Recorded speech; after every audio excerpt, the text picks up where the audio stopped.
À Lyon, les femmes musulmanes portent le voile ou ne le portent pas. La France est une république laïque et vivre sa foi au quotidien n'est pas toujours facile.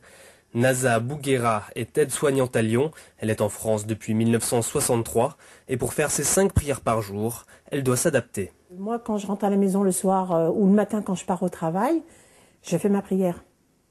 Quand je rentre le soir à la maison, je récupère mes 4 prières de la journée. C'est énorme. Ça veut dire que je délaisse tout pour rattraper mes prières.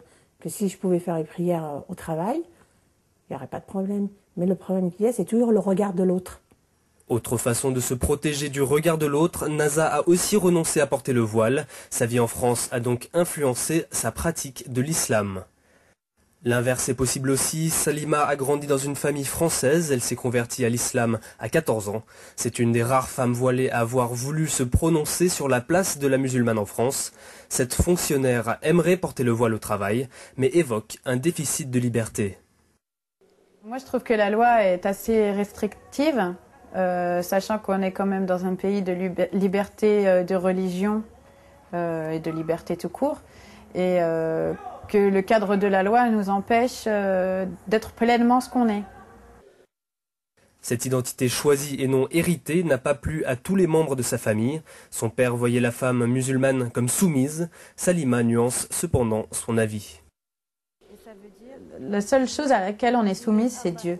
Après, on n'est pas soumise ni à un mari, ni à un père, ni à un frère, comme on peut le croire. Il y a des différences entre la culture et le culte.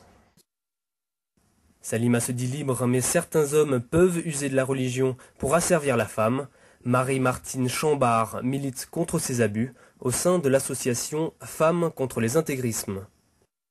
Ce qui pose problème, c'est quand les discriminations se réinstallent, puisqu'on est, nous, dans une société qui ne discrimine pas les hommes et les femmes, qui ne donne pas une place aux femmes parce qu'elles sont des femmes ou aux hommes parce qu'ils sont des hommes. Chacun fait selon ses compétences et ses capacités.